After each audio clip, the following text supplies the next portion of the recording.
niin, nyt alettiin taas sitten Hämeenlinnasta eteenpäin matkaa kohti Forssaa. Mä oon aikaisemmilla videoilla sepostanut, että miksi tämä on viimeinen menoni tänne, joten en viitti enää toivottaa sitä. Se, että miksi tää on mun viimeinen. No niin, hyvää päivää ja tervetuloa uuden matkustajat Pekolan liikenteen pikavuorolle Forssan kautta Turkuun. Aikataulukujat saapumiset ovat Forssa 11.25 ja Turku kello 13.00.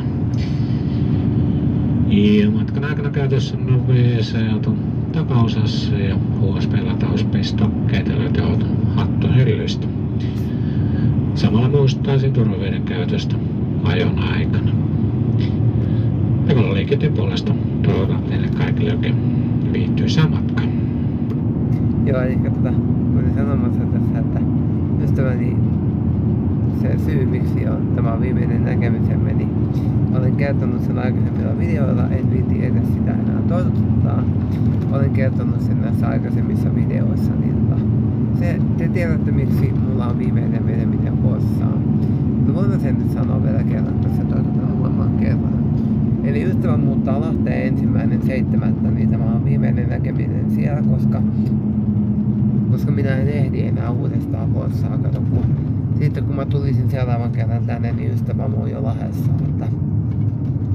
Tiistaina sille tuli viesti, että vuokravälittäjä haluaa tehdä kanssa sitten vuokrasopimuksen. Ja ehtona siinä oli se, että meteliä ei saa aiheuttaa. Että kuulemma meteliä ei niin saa aiheuttaa. Se oli ehto, että hänen kanssaan edes vuokrasopimus allekirjoittaa. Ja sitten se laittoi, että voitu tulla tekemään sen tänne hänen Lahden pään konttorille.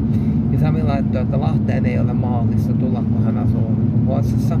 Että hän ei voi näin vaan lähteä tulemaan tänne Lahteen. Niin he laittoi sitten se vuokravälittäjä tai se Noora, joka oli se LTI-asuntoisen, että jos ei pääse Lahteen, etkä voi tulla tänne, niin voit tehdä sen vuokrasopimuksen allekirjoituksen netin kautta sähköisesti. Että ystävä laittoi, että hän ei voi näin tulla tänne, että hän ei pääse tänne että Lahteen, kun hän ei voi niin yllättää lähteä sieltä. Niin Noora laittoi sitten, että hän pystyy tekemään sen netinkin kautta sen hakemuksen täyttämisen.